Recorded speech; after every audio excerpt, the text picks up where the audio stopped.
বাস্তবেও এবং আমাদের প্রবাদেও আছে, শেষ ভালো যার সব ভালো তার, বরং হাদিসেও আছে ইন্নামাল আমালু বিল খাওয়াতিম। কাজটা কি, কেমন, এর মর্যাদা কি, সেটা নির্ভর করে তার শেষ পরিণতি। শেষ যদি সুন্দর হয় সবই সুন্দর। আমাদের জিন্দেগির শেষ সময়টা যদি আল্লাহ মেহরবানি করে ঈমান আমলে আমাদেরকে একেবারে পরিপূর্ণ করে দেন, তাহলে সেটা আমাদের জন্য জিন্দেগির সফলতার মাধ্যম হবে, সৌভাগ্যের কারণ হবে। এজন্য শেষে এসে খুব বেশি গুরুত্ব দিতে হয়। আর এই গুরুত্ব কেবল আমরা নিজেরা নিজেদের দিতে পারব না। গত জুমায় আমি আপনাদেরকে হাদিস শুনিয়েছি, হযরত আয়েশা সিদ্দিকা রাদিয়াল্লাহু তাআলা আনহা থেকে বর্ণিত। তিনি বলেছেন, কানা রাসূলুল্লাহ সাল্লাল্লাহু আলাইহি ওয়াসাল্লাম ইযা দাখালা আশরুল আওয়াখির শাদ্দা মিনজারাহু ওয়াস্তারিকা আহদা ওয়া আহইয়া লাইলা, শাদ্দা মিনজারা আহইয়া লাইলা ওয়া আইকাযা আহলা। তিন নম্বর শেষ দশক যখন চলে আসতো, তিনি লুঙ্গি টাইট করে পড়তেন। লুঙ্গি টাইট করে পড়ার অর্থ আমি গতবার বলেছিলাম যে কোনো গুরুত্বপূর্ণ কাজ, কষ্টের কাজ করার আগে কোমরটা টাইট করে বাঁধে। গ্রামে যারা মজদুরি করে তারা যেখানে একটা গামছা রাখে, কোনো ভারী জিনিস উঠানোর আগে, ভারী কোনো কাজ করার আগে কোমরে গামছাটা খুব টাইট করে বাঁধে। সেখান থেকেই বিভিন্ন বাহিনীর লোকজন কোমরের মধ্যে বেল্ট লাগায়। কোমরটা টাইট থাকলে কাজ করতে সুবিধা হয়। রাসূল করিম সাল্লাল্লাহু আলাইহি ওয়াসাল্লাম শেষ দশকে লুঙ্গি করে বাঁধতেন।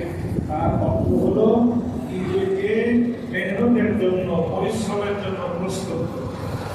এবং পরে একটা স্পষ্ট হয়, আহইয়া লাইলা, সারা রাত জাগ্রত থেকে ইবাদত করবে। ওয়া আইকাযা আহলা, এবং পরিবারের লোকজনকেও জাগিয়ে দিতেন। অন্য সময়ের অবস্থা আমরা বলেছিলাম যে অন্য সময় তো জরুরি তাহাজ্জুদের জন্য উঠতেন। তাহাজ্জুদ যেহেতু নফল, আর নফলের ক্ষেত্রে করা না করার ইখতিয়ার বান্দার আছে।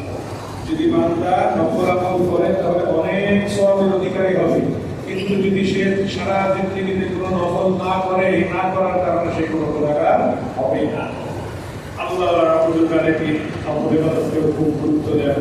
তো সেই সময় যেহেতু মৌখিক ইবাদত, এজন্য রাসূল করিম সাল্লাল্লাহু আলাইহি ওয়াসাল্লাম ভোর রাতে তাহাজ্জুদের জন্য খুব চুপে চাপে আস্তে করে উঠতেন, একটু নীরবে দরজা খুলতেন। এরপরে বাইরে গিয়ে নিজের প্রয়োজন সেরে ওদের ইস্তাগফার ইত্যাদি করে ঘরে এসে তাহাজ্জুদ করতেন। কিন্তু রমজানের শেষ দশকে পুরা ভিন্ন চিত্র। সেখানে ডেকে ডেকে জাগিয়ে দিচ্ছেন, উঠো, তুমি তোমার রবের দরবার থেকে রহমতের ঘোষণা হচ্ছে, মাগফিরাত নাযিল হচ্ছে, জাহান্নাম থেকে মুক্তি, জান্নাতে প্রবেশের আল্লাহ পাক সৃষ্টি করতেছেন। এই সময় নিজেকে জাগ্রত করে আল্লাহর কাছ থেকে নিজের জন্য ক্ষমা এবং জান্নাত পাওয়ার ব্যবস্থা করা। পুরো রমজান আল্লাহর ফেরেশতারা ঘোষণা করে যে ইয়া বাগিয়াল খায়রি আকবিল, হে সওয়াবের কাজে নিয়োজিত ব্যক্তি, পুণ্যাচারী, আরো অগ্রসর হও, আরো সওয়াবের কাজ করো। এই মৌসুম চলে গেলে তুমি এই সুযোগ আর পাবে না। ওয়া বাগিয়াশ শাররি আকসির, হে পাপাচারী, যে নিজেকে পাপের মধ্যে রমজানেও লিপ্ত রাখছো, ক্ষান্ত হও, নেমে যাও, আর করো। এটা আল্লাহ পক্ষ থেকে ঘোষণা হতে পারে। কাজে শেষ দশকে খুব বেশি গুরুত্ব দেওয়া। গত সময় বলছিলাম আমি, শেষ দশকে গুরুত্ব দেওয়ার সবচেয়ে সহজ উপায় হলো আপনি এই 10 দিনের জন্য মসজিদে চলে আসেন, ইতিকাফ করেন। যারা ইতিকাফ করবেন, সুন্নতে মুআক্কাদা কিফায়াতে ইতিকাফ, সেই ইতিকাফের জন্য আজকেই মাগরিবের পূর্বে আপনাকে মসজিদে প্রবেশ করতে হবে। ইতিকাফ শুরু হয় 21 তারিখ সন্ধ্যা থেকে, আর আরবিতে রাত আগে, দিন পরে। কাজে 21-এর সন্ধ্যা এই আগত সন্ধ্যা। এই জন্য আসরের পরেই বা এরও আগে যারা ইতিকাফ করবেন তারা মসজিদে চলে আসবে। ইতিকাফ অত্যন্ত ফজিলতের আমল, অত্যন্ত ফজিলতের আমল। হযরত রাসূল করিম সাল্লাল্লাহু আলাইহি ওয়াসাল্লাম জিন্দেগিতে কোনোদিনই করেন নাই। একবার কোনো কারণে কি হয়েছিল, বলে বছরটা কাজা করেছে। রাসূল করিম সাল্লাল্লাহু আলাইহি ওয়াসাল্লাম দুনিয়া থেকে বিদায় নেওয়ার পরে তার স্ত্রীরা ইতিকাফ করেছে। আমাদের মা বোনরা যারা ইতিকাফ করতে চায় তাদেরকে বাড়ির মধ্যে যে জায়গাটা তাদের ইবাদতের জন্য নির্ধারিত সেই জায়গাটাকে একটু ঘেরাও দিয়ে দিতে বলবেন, সেখানে তারা থাকবে, প্রয়োজন ছাড়া সেখান থেকে বের হবে না। প্রাকৃতিক প্রয়োজন সামনে তারা ইত্যাদির জন্য যে কোনো মাধ্যমে যেতে পারবে। এগুলো একটা উদ্যোগ। আবার যদি ওই জায়গায় নিয়ে দেওয়া কেউ না থাকে তাহলে রান্নাঘরে গিয়ে সে নিজে খেয়ে আসতে পারে, আর অন্য কেউ নিয়ে নেওয়ার কথা তো ওখানে বসেই খাবো। তো সেখানে বসে সাংসারিক কাজ করতে চাইলে সেখানে সুযোগ আছে। সবজি কাটবে, তো ঘরের কেউ সেখানে তাকে সবকিছু নিয়ে বসে তারা বসে কাটতে পারে, চাউল বাঁচবে, এটাও করতে পারে। তবে অধিকাংশ সময় ইবাদতে লিপ্ত থাকা উত্তম। এর থেকে পুরুষও করবে, নারীও করবে। পুরুষ করবে মসজিদে আর নারী করবে ঘরের মসজিদে। প্রত্যেকের বাড়িতে একটা জায়গা ইবাদতের জন্য নির্ধারিত থাকা উচিত।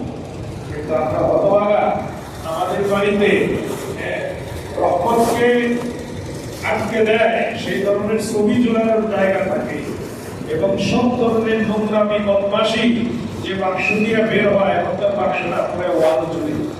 আগে তো ছোট্ট বাক্স ছিল, এটা বড় হয়েছে, এত বড় হয়েছে যে একজন হাত এইভাবে ধরতে পারে না, আর এখন পুরো ওয়াল জুড়ে।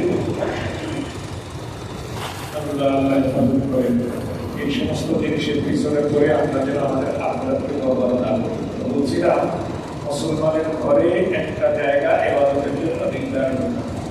যারা নিজেরা বাড়ি বানান, নিজেদের ফ্ল্যাট তখন একটা রূপকে ওই রকম ডিজাইনে ওই রকম করে করা উচিত। সবসময় খালি টয়লেটের ভিতরে উঁচু করবেন, উঁচুখানা আলাদা বানাবেন না। এটা তো ঠেকার মাসখানা, টয়লেটে উঁচু করাটা ঠেকার মাসখানা। যারা নিজেরা বাড়ি ঘর বানান, ফ্ল্যাট কিনেন, তারা একটা জায়গা ওজুর জন্য টয়লেটের বাইরে সুন্দর করে বানায় নেবেন। কতটুকু জায়গা? বারান্দার জন্য জায়গা হয়, আড্ডা দেওয়ার জন্য আবার এক সময় তো খালি ড্রয়িং রুম ছিল, আজকাল আবার লিভিং রুম, আরো কত কিছু, সবকিছু হয়। কিন্তু নামাজের জন্য নির্ধারিত জায়গাও আমাদের থাকে না ঘরের মধ্যে। আর ওযু করার জন্য টয়লেট ছাড়া অন্য কোনো জায়গা আমাদের থাকে। এটা আমাদের হতভাগ্যতার লক্ষণ। যে জিনিসগুলোকে সবচেয়ে বেশি গুরুত্ব দেওয়ার দরকার ছিল সেগুলোকে আমরা অবহেলার জিনিস বানিয়ে ফেলছি। আর যেগুলো আমাদের ক্ষতি করবে, ঈমানের ক্ষতি, আমলের ক্ষতি, আমার আখিরাতের ক্ষতি, দুনিয়ার ক্ষতি, স্বাস্থ্যের ক্ষতি, মেধা মস্তিষ্কের ক্ষতি, অর্থের ক্ষতি, তার জন্য আমাদের খুব বড় বাজেটও থাকে, ব্যবস্থা হবে। এটা মুসলমানের মনে রাখবে, মুসলমানের সবকিছু স্বতন্ত্র, অন্যদের সাথে মিলবে না। একটা বাড়ির ডিজাইন দেখে বোঝা যাবে যে এটা কোনো মুসলিমের বাড়ি। একটা বাড়িতে প্রবেশকালে গেটের অবস্থা দেখে, তার যে মেন গেট, সেটা দেখে বোঝা যাবে এটা মুসলমানের বাড়ি না অন্য ধর্মের লোকের বাড়ি। একটা বাড়িতে রুমগুলোর বন্টন, সেখানে কোন রুম কিসের জন্য, এগুলো দিয়ে বোঝা যাবে এটা মুসলমানের ঘর কিনা। একটা সুন্দর ছোট্ট একটা স্পেস নামাজের জন্য রাখেন, সেখানে কিছু সুন্দর জায়নামাজ বিছায় রাখেন, এবং সুন্দর একটা বুক সেলফ রাখেন, সেখানে কিছু দিনী বইপত্র থাকুক, কোরআনে কারিমের তাফসীর, হাদিস শরীফের ব্যাখ্যা, ফিকহের কিতাব, দেখলেই যেন একটু পড়তে মনে চায়। এবং জায়নামাজগুলো সুন্দর রাখেন, যাদের আপনারা সামর্থ্য দিছে তারা এই সমস্ত জায়গায় বকিলি করবেন না, দামি জায়নামাজ কিনেন, দেখলেই যেন নামাজ পড়তে মনে চায়। পোশাক আশাকের ক্ষেত্রেও আল্লাহ যাদেরকে সামর্থ্য দিচ্ছে তারা একটু পরিপাটি পোশাক পরবে। আমার পোশাক ছিঁড়া ফাটা হইতে পারে অভাবের কারণে, কিন্তু অগোছালো হবে কেন, নোংরা হবে কেন? নোংরা হওয়াটা মুসলমানের জন্য শোভনীয় না। দারিদ্রতার কারণে তার পোশাক ছিঁড়া ফাটা হতে পারে, কিন্তু পরিচ্ছন্ন হবে। তার চুল, দাড়ি, মুছ সবকিছু একটা পরিপাটি অবস্থায় থাকবে। একেবারে প্যাচ লাগাইয়া জট বাঁধাইয়া এরপর তার সাজা, এটা সুন্নাহ মোতাবেক না। এটা তো বলবো যে মানসিক এক ধরনের রোগ। রাসূল করিম সাল্লাল্লাহু আলাইহি ওয়াসাল্লাম সবকিছুই পরিপাটি ছিল, দারিদ্র ছিল, অভাবনটন ছিল, তিনি কোনো কিছু নিজের কাছে রাখতেন না, সব ফিরিয়ে দিতেন। কিন্তু নোংরামি, অপরিচ্ছন্নতা, এটা চিন্তাই করা যায়। জন্য বাড়িঘরের মধ্যে একটা জায়গা আল্লাহর ইবাদতের জন্য নির্ধারিত করা, সেটাকে একেবারে মসজিদের মতো করে ডিজাইন করা, সুন্দর কার্পেট জায়গা ইত্যাদি বিছায় রাখা, কোরআনে কারিমের নুসখা, কোরআনের মাহফুজের নুসখা কিছু দিনই কিতাব সেখানে রাখা, যাতে দেখলেই করতে মনে চায়, দেখলেই ইবাদত করতে মনে চায়। দুই চারটে তাসবিহ ওখানে রাখা, দেখলেই যেন সুবহানাল্লাহ, আলহামদুলিল্লাহ, লা ইলাহা ইল্লাল্লাহ, আল্লাহু আকবার। আজকাল ইউটিউবার, সেই সোশ্যাল মিডিয়ার বিভিন্ন বক্তা, তাদের কাছ থেকে আপনারা দিন শিখেন, এগুলো দিন শেখার জায়গা না। তারা বলে তাসবিহ হাতে গিয়ে জিকির করা মাত্র বরং সিরে থাকে এরকম। অথচ রাসূল বুড়িকে এই তারা দিয়ে হিসেব করতে তাসবিহ করতে বলেছিল। তা আছে হযরত হাফিজ জহুর রহমাতুল্লাহ একবার বাংলাদেশের মাদ্রাসার সকল ছাত্র উস্তাদদেরকে প্রায় 1000-এর কাছাকাছি সেই মক্কা মুকাররমা মদিনা মুনাওয়ারা থেকে তাসবিহ নিয়ে আসছেন তাদের জন্য। সেটা কি করার সময় বলছেন, একটা শর্তে আমি হাদিয়া দিচ্ছি সবাইকে, প্রতিদিন 100 বার ইস্তেগফার, 100 বার কালিমা তাইয়্যিবা, 100 বার দরুদ শরীফ পড়তে হবে। এই শর্তে আমি দিচ্ছি। এরপর তিনি বলছিলেন তাসবিহ রাখা, তাসবিহ হাতে নিয়ে করা এটা কোনো বুজুর্গের চিহ্ন না, কিন্তু এটা হাতে রাখতে পকেটে থাকলে জিকিরের কথা ভুলে গেলে শরম হয়, এটা থাকার কারণে জিকির করার তাওফিক। তো এগুলো রাখা উচিত নয়। শুধু দুরা জিনিস দিয়ে ভরবেন আর ফ্যাশনের জিনিস দিয়ে ভরবেন, যেগুলো মুসলমানের জন্য শোভনীয় না, এটা মুসলমানের কাজ। তো রমজানুল মুবারকের একেবারে শেষ পর্যায়ে আমরা চলে আসছি। আজকে সন্ধ্যা থেকে শেষ দশক শুরু হবে। শেষ দশকের মধ্যেই শবে কদর। শবে কদর এমন ফজিলতের রাত, আল্লাহ পাক স্বয়ং সম্পূর্ণ একটা সূরা নাযিল করেছেন কোরআনে কারীমের মধ্যে এই রাতের ফজিলত বর্ণনা করার জন্য। আমি খুতবার মধ্যে বলেছি, ইন্না আনসালনাহু ফি লাইলাতিল কদর, নিশ্চয়ই আমি এই কোরআন নাযিল করেছি লাইলাতুল কদর, কদরের রাতে। মুফাসসিরিনে কিরাম এটা দুইটা ব্যাখ্যা করেছেন। একটা ব্যাখ্যা হলো কোরআনে কারীমের আসল অবস্থান ছিল লৌহে মাহফুজ। লৌহুল ফলক, মাহফুজ সংরক্ষিত। আল্লাহ পাকের আরশে সংরক্ষিত ফলকের মধ্যে দুনিয়াতে যা ঘটবে সব কিছু লিপিবদ্ধ আছে, সেটাকে লৌহ মাহফুজ বলে। সেখানেই কোরআনে কারীম ছিল। আল্লাহ পাক শবে কদরে অর্থাৎ শেষ দশকের কোন এক বেজোড় রাতে পুরো কোরআনকে সেই লৌহে মাহফুজ থেকে দুনিয়ার নিকটতম যে আকাশ, প্রথম আসমান, সেখানে নাযিল করেছেন একবারে পুরোটা। আর সেখান থেকে রাসূল কারীম সাল্লাল্লাহু আলাইহি ওয়াসাল্লামের উপরে 1.5 বছর ব্যাপী যখন যতটুকু আল্লাহ পাক প্রয়োজন মনে করেছেন তখন ততটুকু নাযিল করেছেন। কখনো পূর্ণ এক সূরা, কখনো কয়েকটি আয়াত, কখনো একটি আয়াত, কখনো 1-2 শব্দ। কোরআনে কারীমের সবচেয়ে অল্প নাযিল হয়েছে ভিন্নভাবে, সেটা হলো গায়রু উলিদ দরার, 3 শব্দের ওহী। ভিন্নভাবে ওহী নাযিল হয়েছে 3 শব্দে, গায়রু উলিদ দরার। এটা কোরআনে কারীমের একটা শব্দ। জিহাদের বিধান আলোচনা করতে গিয়ে আমরা বলছেন সবাইকে জিহাদে অংশগ্রহণ করতে হবে। এরপরে একজন সাহাবী যিনি মাযুর ছিলেন, অন্ধ ছিলেন, সে এসে বলল আমি তো চোখে দেখি না। তখন আল্লাহ পাকের পক্ষ থেকে ওই আয়াত নাযিল হলো গায়রু উলিদ দরার, যাদের কোন রকমের কোনো ওজুর নাই, অর্থাৎ যারা মাযুর না, পঙ্গু না, অন্ধ না, তাদের জন্য জিহাদে লেগে যায়। আমরা তো জিহাদে আলোচনা করাটাকে অপরাধ মনে করি। অথচ কোরআনে কারীমে আল্লাহ পাক রোজা ফরজ হওয়ার জন্য যে ধরনের শব্দ ব্যবহার করেছেন, সেই একই ধরনের শব্দ ব্যবহার করেছেন জিহাদ ফরজ হওয়ার সম্পর্কে। ইয়া আইয়ুহাল্লাযীনা আমানু কুতিবা আলাইকুমুস সিয়াম কামা কুতিবা আলাল্লাযীনা মিন ক্বাবলিকুম লাআল্লাকুম তাত্তাকুন। এটা হলো রমজানুল মুবারকের রোজা সম্পর্কে আল্লাহ পাক আয়াত নাযিল করেছেন। 183 নম্বর আয়াত সূরা বাকারা। হে ইমানদারগণ, তোমাদের উপর রমজানুল মুবারকের রোজা ফরজ করা হলো যেরকম তোমাদের পূর্ববর্তীদের উপর ফরজ করা হয়েছিল, যাতে তোমরা মুত্তাকি পরহেজগার হতে পারো। এই একই ধরনের শব্দ দিয়ে আল্লাহ পাক জিহাদের কথা বলছেন। কুতিবা আলাইকুমুল কিতাল ওয়া হুয়া কুরহুল লাকুম, তোমাদের উপরে সশস্ত্র জিহাদ ফরজ করা হলো, যদিও এটা তোমাদের অপছন্দ। ওয়া আসা আন তাকরাহু শাইআন ওয়া হুয়া খায়রুল লাকুম, অনেক জিনিস এমন আছে যেটাকে তোমরা অপছন্দ করো অথচ সেটাই তোমাদের জন্য কল্যাণকর। وعسى أن تحبوا شيئا وهو شر لكم। আর অনেক জিনিস এমন আছে যেটা তোমরা খুব পছন্দ করো অথচ সেটা তোমাদের জন্য ক্ষতিকর।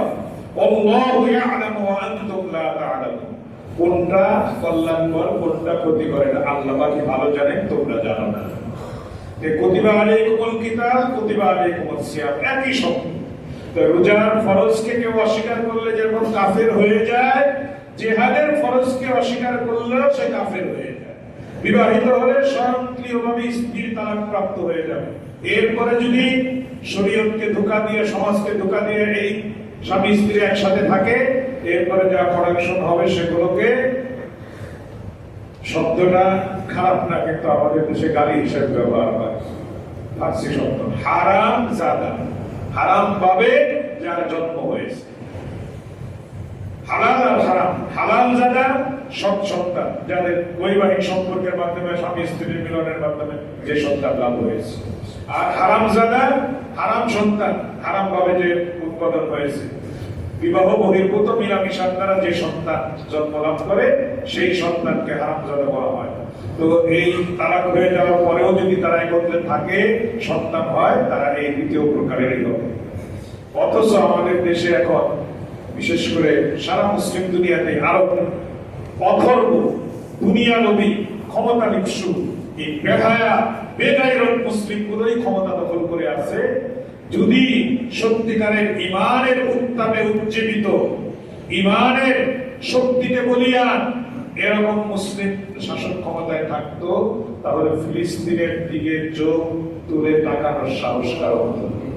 কিন্তু এই নালায়েক গুলো আল্লাহ যাদেরকে প্রাকৃতিক সম্পদ দিয়ে ভরে দিয়েছে, এমন বিলাসী, এমন অথর্ব, এমন অকর্মণ্য, এমন ভীরু, এমন কাপুরুষ, এরা আল্লাহর পূজা, আল্লাহর ইবাদত বাদ দিয়ে ইউরোপ আফ্রিকার পূজা করে এবং তাদেরকেই নিজেদের জন্য সেফটি মনে করে। এটা আমাদের জন্য সবচেয়ে বড় দুর্ভাগ্যের ব্যাপার। মুসলমান যখন থেকে জিহাদ ছেড়ে দিয়েছে তখন থেকেই তাদের পতন শুরু হয়েছে। দুনিয়ায় অন্য জাতির মার থেকে বাঁচার একটাই উপায়, সেটা হলো জিহাদ। আল্লাহ জিহাদকে ফরজ করেছেন, সার্বক্ষণিক ফরজ এটা, কখনো ফরজে কিফায়া, কখনো ফরজে আইন। আর এখন তো ফরজে আইনের ফতোয়া সারা দুনিয়ার ওলামায়ে কেরামই দিয়েছেন। আমাদের প্রত্যেকের উচিত যার যার জায়গা থেকে এই সমস্ত অথর্বদের বিরুদ্ধে আওয়াজ ওঠানো এবং নিজেদের মানসিক এবং শারীরিক প্রস্তুতি গ্রহণ করা, এবং এর মাধ্যমেই অমরত্ব লাভ হয়। আপনি যদি জিহাদের ময়দানে ঝাঁপিয়ে পড়ে আপনার জীবনকে দিয়ে দেওয়াকে নিজের জন্য সৌভাগ্য মনে করতে পারেন, তাহলেই আপনি বীর। আর যদি আপনি বাঁচতে চান তাহলে বাঁচতে পারবেন না, নির্ধারিত সময় মৌত চলেই আসবে। মৌতকে ভয় করলেই মানুষ মরে যায়, আর মৌতকে যারা ভয় করে না, মৌতকে আলিঙ্গন করার চেষ্টা করে, তারাই অমর হয়ে থাকে। হযরত খালিদ ইবনে ওয়ালিদ, হযরত ওমর ইবনে খাত্তাব, সাহাবায়ে কেরাম, বদরি সাহাবী, বদর যুদ্ধে যারা অংশগ্রহণ করেছেন, উহুদ যুদ্ধে যারা অংশগ্রহণ করেছেন, গজওয়ে আহজাব, সিফফিন, হুনাইন, রাসূল করিম সাল্লাল্লাহু আলাইহি ওয়াসাল্লাম কত যুদ্ধ করেছেন, কত যুদ্ধ করেছেন। হাদিসের কিতাবের বিশাল একটা অংশ জুড়ে কিতাবুল মাগাজি, বুখারী শরীফের দ্বিতীয় খণ্ড শুরুই হয় কিতাবুল মাগাজি দিয়ে। বিস্তারিত বিবরণ, কোন যুদ্ধ, কখন, কতজন নিয়ে রাসূল করিম সাল্লাল্লাহু আলাইহি ওয়াসাল্লাম করেছেন, কোন যুদ্ধে স্বয়ং রাসূল করিম সাল্লাল্লাহু আলাইহি ওয়াসাল্লাম নিজে নেতৃত্ব দিয়েছেন, কোন যুদ্ধে অন্য সাহাবীকে সেনাপতি বানিয়ে পাঠিয়েছেন, সব বিবরণ হাদিসের কিতাবের মধ্যে আছে। রাসূলের জিন্দেগীর অধিকাংশ সময় মদিনা জিন্দেগীর জিহাদেই কাটছে। মক্কায় দীর্ঘ 13 বছর থাকার পরে মদিনায় হিজরত করে চলে গেলেন। দ্বিতীয় হিজরতেই শুরু হয়ে গেল যুদ্ধ, বদর যুদ্ধ, এরপরে দ্বিতীয় হিজরতে উহুদ যুদ্ধ, এরপরে খাইবার, আরো কত যুদ্ধ। 15 বছর এমন ছিল না যে যুদ্ধ থেকে তিনি ইতিহাসে। এই যুদ্ধ করে করে অন্যায়কে নির্মূল করতে হয়, আর ন্যায় এবং সাম্য, ইনসাফকে প্রতিষ্ঠা করতে হয়। এজন্য ইসলাম এটা খুব গুরুত্ব দিয়েছে, এটাকে ফরজ করেছে। তো যাই হোক, এটা আনুষঙ্গিক একটা আলোচনা ছিল। আমি যে কথা বলছিলাম যে আল্লাহ পাক শবে কদরকে অত্যন্ত ফজিলতপূর্ণ বানিয়েছেন। কেন? আল্লাহ পাক নিজেই বলছেন, ইন্না আনজালনাহু ফি লাইলাতিল কদর, আমি এই কোরআনকে কদরের রাতে অবতীর্ণ করেছি। মুফাসসিরিন কেরামের দুইটা ব্যাখ্যা করেছেন। একটা হলো লৌহে মাহফুজ থেকে পুরো কোরআনটা দুনিয়ার নিকটতম আকাশে একবারে নাজিল হয়েছে শবে কদরে। আর আরেকটা ব্যাখ্যা হলো রাসূল করিম সাল্লাল্লাহু আলাইহি ওয়াসাল্লামের উপর ওহীর সূচনা, কোরআন নাজিলের সূচনা শবে কদরে হয়েছে। এই দুই ব্যাখ্যা করেছেন। যেটাই হোক, এরপর আল্লাহ পাক বলেন, আমা আদরাকা মা লাইলাতুল কদর, তোমরা কি জানো লাইলাতুল কদর সেই মহিমান্বিত রজনী কি? লাইলাতুল কদরি খায়রুম মিন আলফি শাহর, আলফ হাজার, শাহর মাস, খায়র উত্তম।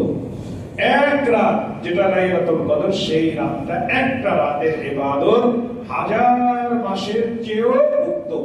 অর্থাৎ একজন মানুষ যদি হাজার মাস ব্যাপী অনবরত ইবাদত বন্দেগী করতে থাকে, তাহলে তার যে মর্যাদা এবং মর্তবা হবে, এই এক রাতই শবে কদরের ইবাদত আল্লাহ পাক তাকে আরো অগ্রসর করে দিবেন। এটা শানে নজর সম্পর্কে আছে যে আগের উম্মতের হায়াত দীর্ঘ ছিল। হযরত নূহ আলাইহিস সালাম নিজেই ৯৫০ বছর জীবিত ছিলেন। ওই সময়ের লোকজন এরকম ১০০০ বছর, ৯০০ বছর, ৮০০ বছর বাঁচত। এরপরে এরকম ভাবে আরো নবীদের কাহিনী আছে যে শত শত বছর তারা জীবিত থাকতেন, তার উম্মত জীবিত থাকতো। কিন্তু এই উম্মত একেবারে সংক্ষিপ্ত। হাদিস শরীফে আসছে এই উম্মতের গড় আয়ু ৬০ থেকে ৭০, তার অর্থ হলো ৬৫। সর্বোচ্চ আয়ু কত? ৬৫। কেউ এর চেয়ে বেশি পায়, কেউ এর আগে দুনিয়া থেকে বিদায় নেয়। তখন সাহাবায়ে কেরামের আফসোস হলো যে আগের লোকদের মতো যদি ১০০০ বছর, ১০০ বছর বেঁচে থাকতে পারতাম, তাহলে অনেক ইবাদত করে অনেক বেশি সওয়াব অর্জন করতে পারতাম। তাদের এই আফসোস আল্লাহ পাক গ্রহণ করলেন। তার পরিপ্রেক্ষিতে একটি রাত এমন দান করলেন যে এক রাতের ইবাদত ১০০০ মাসের ইবাদতের চেয়েও শ্রেষ্ঠ। কাজেই মনে করেন কেউ যদি জিন্দেগিতে ১০টা শবে কদর পায়, তাহলে ১০,০০০ মাসের চেয়ে শ্রেষ্ঠ তার ১০ রাতের ইবাদত।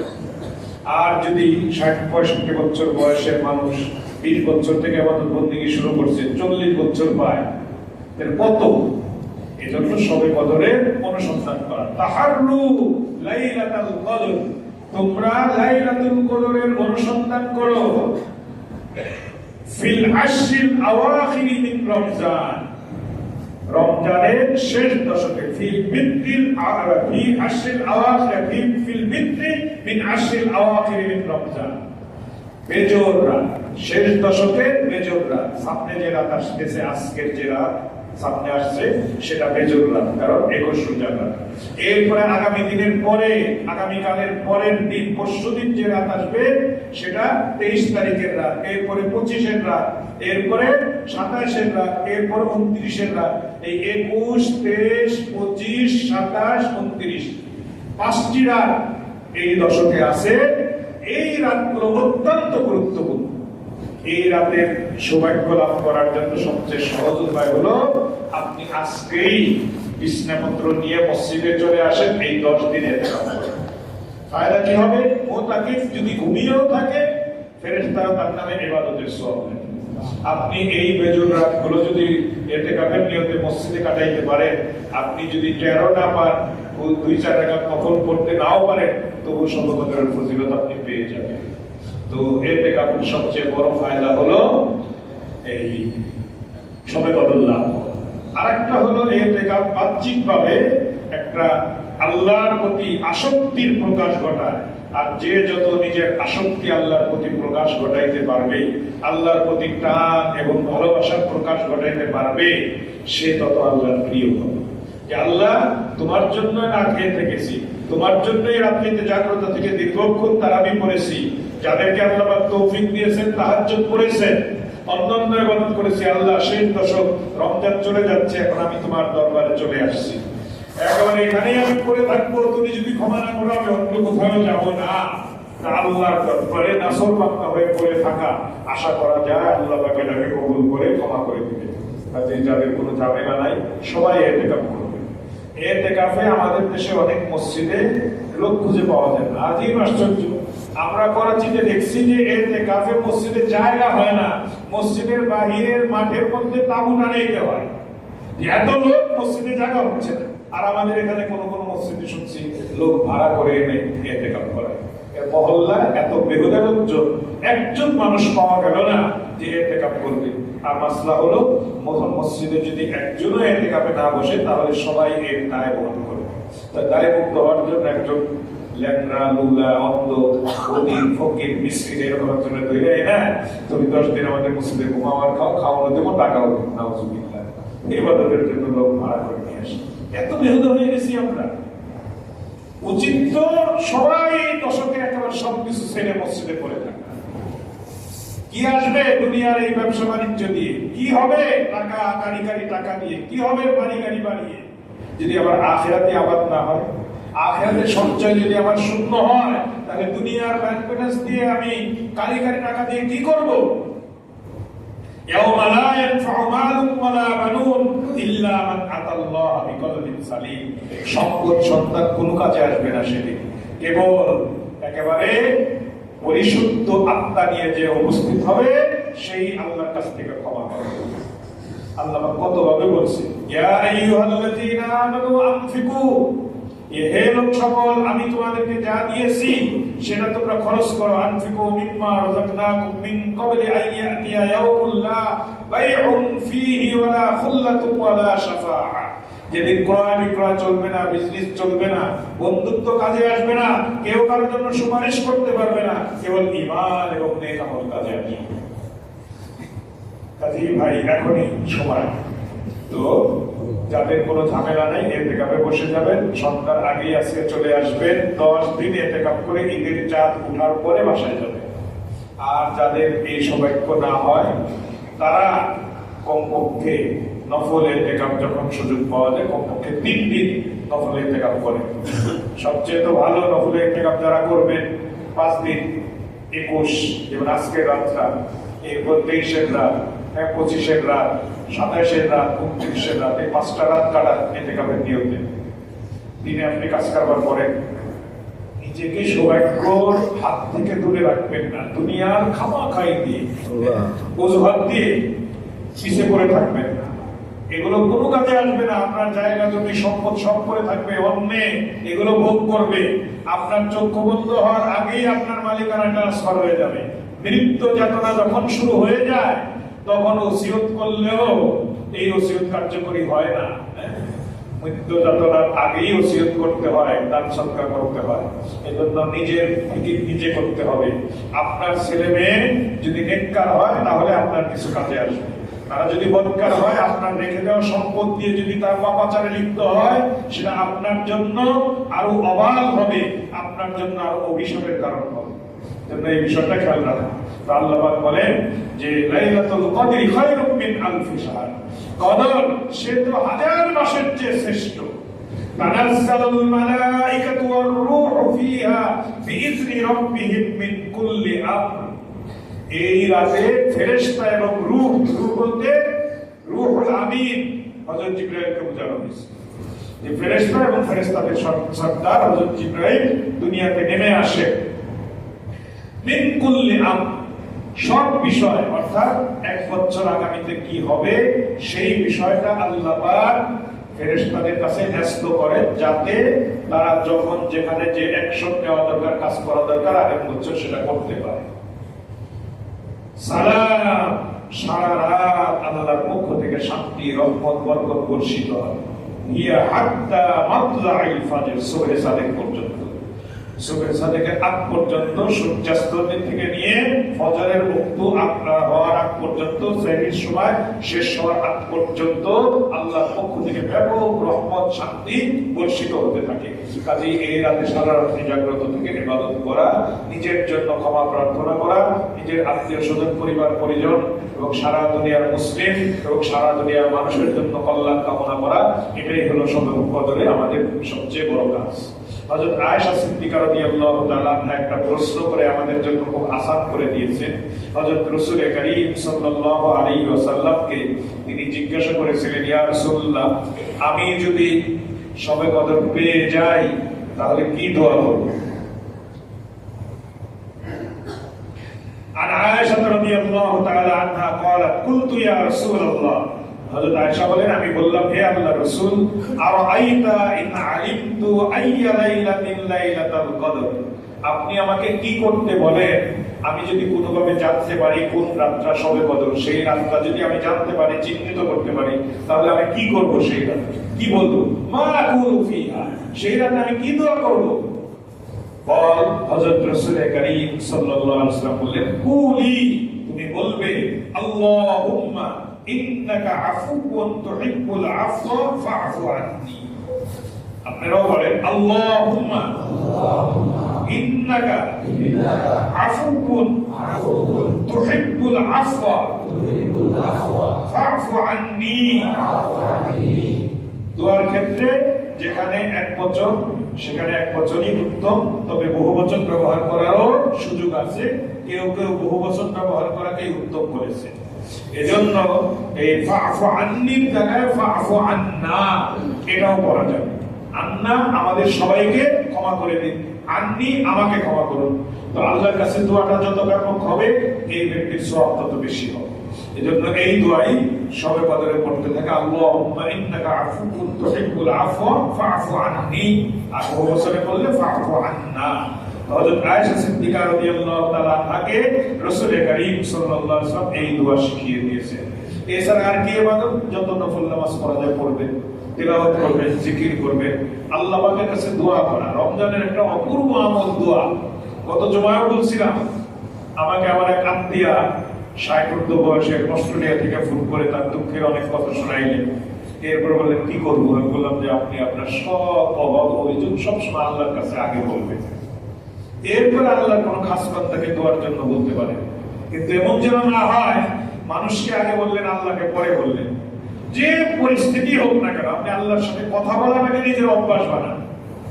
আল্লাহর সাথে কথা বলাটাকে, আল্লাহর কাছ থেকে চেয়ে নেওয়াকে আপনি নিজের অভ্যাস বানান। এর একদিন পরে উনি বলতেছেন আপনার এই কথা আমাকে এত উপকার দিছে, আমার মনের মধ্যে যে দুঃখ কষ্ট ছিল সেগুলো সব দূর হয়ে গেছে। আল্লাহর কাছে বলা, আল্লাহর কাছে বলা, দোয়া করা মানে আল্লাহর সাথে কথা বলা। একেবারে নাসর বান্দার মতো, শিশুর মতো লম্বা লম্বা দোয়া রাসূল কারীম সাল্লাল্লাহু আলাইহি ওয়াসাল্লাম করতেন। রমজানের রাতে আপনি বাড়ির এক কোণায়, ঘরের এক কোণায়, মসজিদের এক কোণায় বসে আল্লাহর কাছে খুব কান্নাকাটি করেন, এক কথা বারবার বলেন, এক কথা বারবার, আল্লাহ দাও দাও, আল্লাহ আমাকে হেদায়েত দান করো। সবচেয়ে বেশি দোয়া করা দরকার ইহদিনাস সিরাতাল মুস্তাকিম, আল্লাহ আমাকে সঠিক সরল পথে রাখো। কারণ মানুষের যদি সঠিক সরল পথ প্রাপ্তি না ঘটে, মেহনত করেও বঞ্চিত হয়, মেহনত করেও বঞ্চিত হয়। এই যে একদল লোক সারা দুনিয়ার মধ্যে এখন একজন গুমরা ব্যক্তির পিছনে ছুটছে, আর সেই গুমরা ব্যক্তির নিয়ে মানুষ মারতেছে, মানুষের সাথে লড়াই করতেছে, মসজিদে মসজিদে ঝগড়া করতেছে। এটা কি জন্য? ইহদিনাস সিরাতাল মুস্তাকিম, এটা তারা আল্লাহর কাছে চায় নাই, আল্লাহর কাছে চাইতে হবে। রাসূল কারীম সাল্লাল্লাহু আলাইহি ওয়াসাল্লাম আরো দোয়া শিখাইছেন, আল্লাহুম্মা আরিনাল হাক্কা হাক্কান ওয়ারযুকনা ইত্তিবাআ। হে আল্লাহ, যেটা সত্য সঠিক সেটাকে আমাকে সত্য সঠিক রূপেই দেখাও এবং সেটা তৌফিক আমাকে দান করো। ওয়া আরিনাল বাতিলা বাতিলান ওয়ারযুকনা ইজতিনাবা। আর যেটা মিথ্যা সেটাকে মিথ্যার স্বরূপ আমার সামনে উদ্ভাসিত করো এবং সেটা থেকে আমাকে দূরে রাখো। এই দোয়া রাসূল কারীম সাল্লাল্লাহু আলাইহি ওয়াসাল্লাম করছেন, আমাদেরও করা উচিত। কারণ যাদের গভীর কোরআন হাদিসের জ্ঞান নাই তারা ইসলামের নামে ধোঁকা খায়, ইসলামের নামে ধোঁকা খায়। আমাদের দেশে যত বন্ড পীর, বন্ড সম্প্রদায় সব ইসলামের নামে মানুষদেরকে ডাকে, করে কুফরি বলে ইসলাম, করে শিরক দাওয়াত দেয় তাওহীদের, করে বিদআত বলে সুন্নাহ। কাজেই আল্লাহ যদি সঠিক পথে না রাখে তাহলে হবে না। তো রমজানের রাতে আল্লাহর কাছে খুব বেশি দোয়া করতে থাকা, খুব দোয়া করা, নিজের জন্য, নিজের বাচ্চাদের জন্য, নিজের আত্মীয় স্বজনের জন্য বারবার দোয়া করতে থাকা। এবং দোয়ার মাধ্যমেই প্রাপ্তি ঘটে, যা কিছু সব দোয়ার মাধ্যমে আসে। ও আতাকুম মিন কুল্লি মা সাআলতুমুহু, তোমরা যা কিছু আমার কাছে চেয়েছো আমি সব তোমাদেরকে দিয়েছি। আল্লাহ পাক সব দেন। উদউনি আস্তাজিব লাকুম, তোমরা দোয়া করো আমি তোমাদের দোয়া কবুল করব। কতভাবে আল্লাহ বলছেন। এজন্য খুব দোয়া করতে থাকা। কোনো কিছু আল্লাহর কাছে অসম্ভব না। কোনো কিছু আল্লাহর কাছে অসম্ভব না, সবকিছু আল্লাহর দ্বারা সম্ভব। আল্লাহ পাক মানুষের অন্তর আল্লাহর আঙ্গুলের মাঝখানে। একজন মানুষ আপনার প্রতি বিরূপ, আল্লাহ পাক ওই অন্তরটাকে আঙ্গুল দিয়ে ঘুরে দিলে আবার আপনার প্রতি সবচেয়ে দুর্বল হয়ে যাবে। এই জন্য কোনো কিছুতে নিরাশ হতে নাই, আল্লাহ পাক দিবেন এই বিশ্বাস নিয়ে খুব কান্নাকাটি করে, বিশেষ করে শেষ দশকের বেজর রাত্রিগুলো। এখন আমাদের পুরো দুনিয়ার মুসলমানদের উপর বিপর্যয় অবস্থা চলছে। আমরা তো অত নরম হৃদয়ের মানুষ না, অত ভালো মানুষ না, কঠোর হৃদয়, কালিমা অন্ধকার দিয়ে আমাদের অন্ধকার এই গল্প দূষিত হয়ে গেছে। তারপরেও গাজার কথা, ফিলিস্তিনের কথা যখনই মনে হয়, যে 17ই রমজান যেটা ছিল বদর দিবস, যেদিন কুফরের দল প্রচন্ন করেছেন রাসূল করিম সাল্লাল্লাহু আলাইহি ওয়াসাল্লাম, সেদিন অসহায় মুসলমান নারী, শিশু, বৃদ্ধদের উপরে এই বর্বর জারজ রাষ্ট্র ইসরায়েল কিভাবে আক্রমণ করল, আর ওখানে হাজার হাজার লক্ষ লক্ষ কোটি কোটি ডলার খরচ করে মজলিস সাজানো হয় শান্তি প্রস্তাব আনার জন্য। আর আমেরিকায় বলল দুনিয়ার সবচেয়ে বড় বদমাশ, আমার কাছে বই আছে, আপনাদের শুনাইছি, বদমাশ আমেরিকা। আমার ঘরের ছোট্ট বাচ্চারা ওই বইটা খালি বের করে না, নানা ভাই দাদা ভাই এটা কি লেখা এখানে, সত্যি ওদের ভালো লাগে। আমেরিকা কোন মুসলমানদের বন্ধু না, তারা আল্লাহ পাক কোরআনে কারিমে আগেই বলেছেন, ওয়ালান তারদু আনকাল ইয়াহুদ ওয়ালান নাসারা হাত্তা তাত্তাবিআ মিল্লাতাহুম। ইহুদি নাসারা কখনোই তোমাদের মুসলমানদের বন্ধু হবে না যতক্ষণ না তোমরা ইসলাম ত্যাগ করে তাদের ধর্মের অনুসারী না হও। কাজে তাদের কাছ থেকে কোনো ইনসাফ, ভালো কিছু আশা করা, তাদের ইন্ডাস্ট্রির অধিকাংশই তো অস্ত্র তৈরি। যুদ্ধ না বাঁধাইলে, শয়তানি না করলে, এই পুরা শয়তান খালাসের মতো চারদিকেই না লাগাইলে ওর অস্ত্র বিক্রি হবে না। তো ধান্দায় থাকে অস্ত্র বিক্রি, সব তো গেছে শেষ হয়ে। আল্লাহর মায়ের দুনিয়ার বাইরে আল্লাহ মাঝে মধ্যে দেখান, দীর্ঘদিন পর্যন্ত আগুন জ্বলল না, হাজার হাজার হেক্টর জমিকে পুড়িয়ে সাক্ষাৎ করে দিল না, সবচেয়ে বিলাসবহুল মহলগুলোকে একেবারে ছাই বানায় আল্লাহ দিতে পারেন। কিন্তু আল্লাহর নিয়ম এটা না। আল্লাহ পাক তো মুসলমানদেরকে এই দায়িত্ব দিছে যে দুষ্টের দমন, শিষ্টের লালন, এটা মুসলমানের দায়িত্ব। কাজেই গাজার মুসলমানদের জন্য খুব দোয়া করা, তাদের জন্য সাহায্য সহযোগিতা করা। আলহামদুলিল্লাহ বাংলাদেশ থেকে অনেক সাহায্য যাচ্ছে এবং তাদের কাছে পৌঁছতেছে, আমাদের কাছে এগুলোর প্রমাণও আছে। কাজেই খুব ই করবেন, ইফতার করতে গিয়েও যেন তাদের কথা মনে পড়ে, সাহারি খাওয়ার সময় যেন তাদের কথা মনে পড়ে। তাদের বাড়িঘর নাই, মাথা গোজার ঠাই নাই, ইফতারের নিশ্চয়তা নাই, সাহারির নিশ্চয়তা নাই, সাহারি খাওয়ার জন্য উঠছে, বোমা মেরে শেষ করে দিল। দুনিয়ায় কোন সভ্যতা, ভদ্রতা, স্বাধীনতা, আইন কিছু আছে? সব আইন খালি মুসলমানদের বিরুদ্ধে। এজন্য মুসলমানদের সত্যিকারের মুসলিম হতে হবে। যতদিন পর্যন্ত মুসলমান তাদের সেই হারানো ফরিজা, হাত থেকে ছুটে যাওয়া ফরিজা, জিহাদকে আঁকড়ে না ধরবে, ততদিন শোষিত হবেই, নিষ্পেষিত হবেই, নির্যাতিত হবেই। এজন্য আল্লাহ পাক কিয়ামত পর্যন্ত সময়ের জন্য জিহাদকে ফরজ করেছেন।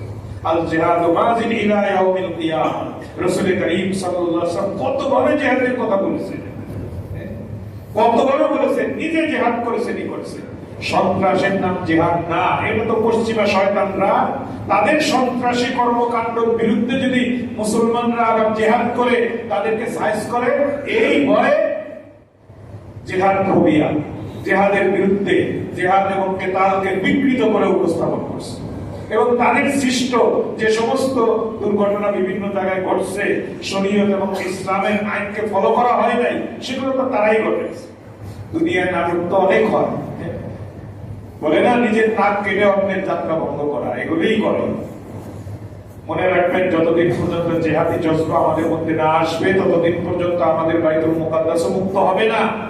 আর ফিলিস্তিনের এই নির্যাতন বন্ধ হবে না, বরং এই নির্যাতনের পরিধি আরো বাড়তে থাকবে। গজওয়ায়ে হিন্দ, হিন্দুস্তানের বিরুদ্ধে লড়াই হবে। আর কোন ইমানদার গায়রতমান মুসলমান ইসরায়েলি কোন পণ্য, ইন্ডিয়ার কোন পণ্য ক্রয় করে মুসলমানদেরকে নিধন করার, মুসলমানদের মসজিদকে জ্বালিয়ে দেওয়ার কাজে সহায়তা করতে পারে না। কাজেই কেউ কোনো ইন্ডিয়ান পণ্য কিনবেন না। আলহামদুলিল্লাহ আমাদের দেশের জিনিস অনেক উন্নত, অনেক উন্নত। একটু খোঁজ করলে কেউ নিজের দোকানে কোনো ইন্ডিয়ান পণ্য রাখবেন না, কেউ কোনো ইসরায়েলি ইহুদি পণ্য নিজের দোকানে রাখবেন না, বিক্রি করবেন না। আল্লাহ পাক সবকিছু বিকল্প দিয়েছে। বারবার সোশ্যাল মিডিয়ায় আসতে থাকে এর বিকল্প এই, এর বিকল্প এই, মুসলমানদের এই প্রোডাক্ট আছে, এটাকে আপনারা কিনেন। দেশি জিনিস কিনেন না কেন? এত নাক চড়া কেন? এত উপরে ওঠার চিন্তা কেন? ব্র্যান্ডের জিনিস হলেই, বিদেশে হলেই যাতে উঠে গেলাম। অথচ আমাদের দেশে শার্ট তো আমেরিকার ওই বইরা খাটাসও পরে। হ্যাঁ, সারা দুনিয়া আমাদের দেশ থেকে কাপড় যায়, আর ঈদের মার্কেটে যে ইন্ডিয়ান পাঞ্জাবি করছে। গায়ে শরম হওয়া উচিত, লজ্জা হওয়া উচিত। কি করতেছে ইন্ডিয়ায়? মুসলমানদের মসজিদ গুলোকে কিভাবে শেষ করতেছে? রমজানেই হযরত রাসূল করিম সাল্লাল্লাহু আলাইহি ওয়াসাল্লাম জিহাদের সূচনা করেছিলেন, আর আমাদের শত্রুরা রমজানেই আমাদেরকে নিধন করতেছে। একটু চিন্তা করা দরকার, আল্লাহর কাছে খুব কান্নাকাটি করা দরকার, মানসিক প্রস্তুতি থাকা দরকার, এবং রাষ্ট্রীয় ক্ষমতায় গায়রতমান মুসলমানদেরকে বসানো উচিত, যাদের ইমানি গায়রত হবে সবচেয়ে বেশি। একজন মহিলার চিৎকারে সেই মুতাসিম বিল্লাহ সেই ইয়ের বিরুদ্ধে বিশাল বাহিনী প্রেরণ করে তাকে উদ্ধার করে আনছে। আমাদের দেশে যে ইসলাম আসছে মোহাম্মদ বিন কাসিমের মাধ্যমে, সবচেয়ে জালিম তাকে আখ্যায়িত করা হয় ইতিহাসে হাজ্জাজ বিন ইউসুফ। সে এই মোহাম্মদ বিন ইউসুফকে, মোহাম্মদ বিন কাসিমকে তার ভাতিজা আবার মেয়ের জামাই 17 বছর বয়সে সিন্ধু বিজয়ের জন্য পাঠিয়েছে। কেন? একজন মুসলিম তরুণীকে এক হিন্দু রাজা আটকে রেখেছিল। তার চিৎকার ওই জালিমের অন্তরকেও নরম করে দিয়েছে। সে তো অনেক আলেম ওলামাকে হত্যা করেছে, অনেক ভালো মানুষকে হত্যা করেছে, কিন্তু তার ইমানি গায়রত ছিল যে একজন মুসলিম নারী আর একজন হিন্দুর কয়েকখানায় আবদ্ধ থাকবে, তার উপরে নির্যাতন হবে, আমরা নিশ্চিন্ত থাকবো, এরকম হতে পারে না। আর দুনিয়াতে আপনি যদি সাহস করে জালেমের বিরুদ্ধে না দাঁড়ান, তাহলে জালেমের জুলুমের নিশ্চিত লড়াইয়ে আপনি শুধু পিষ্টই হবে। আমাদের তো 18 বছরের অভিজ্ঞতা, যখনই ঘুরে দাঁড়িয়েছে আমাদের যুবকরা, তখনই লেজ গুটিয়ে পালিয়ে গেছে, লেজ গুটিয়ে পালিয়ে গেছে জালেম। এটা সব জায়গায় সাহস করে দাঁড়াইতে হবে এবং ইসলামের এই ফরিজাকে চিন্তা করতে হবে। আমরা বলি না যে ভালো শান্তিপূর্ণ জায়গায় যায় বোমা নিক্ষেপ করো, আত্মঘাতী হামলা করো, এগুলো শরীয়ত অনুমোদন করে না। জিহাদের জন্য সুনির্দিষ্ট নিয়ম নীতি আছে, সেখানে অনেকগুলো শর্ত আছে। সেই শর্তে যে জিহাদ হবে সেটা হবে সর্বশ্রেষ্ঠ ইবাদত, এবং সেটার মাধ্যমে দুনিয়া থেকে জুলুমের অবসান হবে, মজলুমের বিজয় হবে। আর মজলুমের বিজয়টাই দরকার। আর মনে রাখবেন, ইহুদি নাসারা, হিন্দু বৌদ্ধ খ্রিস্টান বিধর্মীরা, ইসলাম বিরোধী শক্তি যতই লাফালাফি করো, কিয়ামতের আগে আল্লাহ তাদেরকে ভালো মতো সাইজ করবে। এখানে আপনাদেরকে একাধিকবার আমি শুনিয়েছি বুখারী শরীফের হাদিস, যে শেষ জামানায় ইহুদিদের বিরুদ্ধে হাতে মুকাদ্দাস এই ফিলিস্তিন, এরপরে সিরিয়া, এরপরে লেবানন, এই সমস্ত জর্দান, এই সমস্ত রাষ্ট্রব্যাপী একটা বড় যুদ্ধ হবে। সেই যুদ্ধের সময় ইহুদিরা পালাবে, পাথরের আড়ালে পালাবে, গাছের আড়ালে পালাবে। তখন ওই পাথর বলবে, ইয়া আব্দুল্লাহ ইয়া মুসলিম উকতুল বিওয়ারাই ইয়াহুদ, হে আল্লাহর বান্দা, হে মুসলমান, আমার পিছনে একটা ইহুদি লুকায় আছে, তারা হত্যা করো। ইল্লাল গারকাস, গারকাস নামে এক গাছ, ওই গাছ এটা পড়বে না। আর যে সাধারণত ইয়াহুদ, সেটা হলো ইহুদি বৃক্ষ, ওই গাছই তারা বেশি করে লাগাইতেছে। কোরআন হাদিসে বিশ্বাস তো আমরা এরকম ভাবে করি না, কিন্তু বিধর্মীরা আমাদের চেয়ে বেশি বিশ্বাস করে। ইহুদিদের বিশ্বাস আছে যে মুসলমানরা আমাদেরকে সাইজ করবে, আর এক জায়গায় আশ্রয় পাওয়া যাবে, আশ্রয় পাওয়া যাবে। সেই জায়গা এখন বাড়ানোর জন্য তারা ওই গাছ লাগাচ্ছে। যাই হোক, শেষ দশক অত্যন্ত গুরুত্বপূর্ণ। শেষ দশকে শবে কদর, শেষ দশকে ইতিকাফ, শেষ দশকেই আল্লাহর কাছ থেকে নিজের জন্য, সারা বিশ্বের মুসলমানের জন্য মুক্তির ব্যবস্থা করতে হবে। আমরা খুব কাছাকাছি আল্লাহর কাছে বলবো। আর ঈদের নামাজ ইনশাআল্লাহ আমাদের পার্শ্ববর্তী মাঠে, এখানে সুন্দর করে প্যান্ডেল করে ঈদের নামাজের আয়োজন হবে। সকাল 8টায় একটাই জামাত হবে, ঈদের জামাত একটাই জামাত হবে মাঠে সকাল 8টায়। আপনারা ওইভাবে প্রস্তুতি নিয়ে আসবেন। কোনো কারণে যদি খোদার অবস্থা, ঝড় বৃষ্টি ইত্যাদি হয়, মাঠে পড়া না যায়, তাহলে মসজিদে 2টা জামাত হবে, 8টার সময় একটা, 9টার সময় আরেকটা। আর ওই আয়োজনের জন্য অনেক টাকার প্রয়োজন, যেটা আমি গত জুমায় বলেছিলাম। আলহামদুলিল্লাহ, কেবল মাঠের আয়োজনের জন্য একটা ভিন্ন ফান্ড করা হচ্ছে, রসিদ বই ছাপানো হয়েছে। আপনাদের কাছে মসজিদের দায়িত্বশীলরা যাবেন, সবাই মুক্ত হস্তে মাঠের আয়োজনের জন্য দান করবেন। আপনারা দান করে রসিদ নিয়ে নেবেন। দেখেন, একটা সুন্নত, মাঠে ঈদের নামাজ পড়া এটা সুন্নত। ঢাকায় জায়গার অভাবে মসজিদেও জামাত হয়, কিন্তু আমরা অভ্যাস বানিয়ে এনেছি মাঠ থাকা সত্ত্বেও মসজিদেই পড়ি। অথচ একটা সুন্নত যখন মানুষ ছেড়ে দেয় তখন এটাকে জীবিত করা অনেক বড় সওয়াবের কাজ। এজন্য এটাকে কোনো হালকা করে না দেখি। ইনশাআল্লাহ জামাত আয়োজনের জন্য যে অর্থ ব্যয় করব সেটাও মসজিদ নির্মাণের মতো সওয়াব আল্লাহ পাক আমাদেরকে দান করবেন, এবং সুন্নাহ জীবিত করা, সুন্নাহর আবার পুনঃপ্রচলিত করার যে সওয়াব, ইহইয়ায়ে সুন্নতের সওয়াব আমরা পাবো। আল্লাহ পাক আমাদেরকে তৌফিক দান করুন। ওয়া আখিরু দাওয়ানা আলহামদুলিল্লাহি রাব্বিল আলামিন।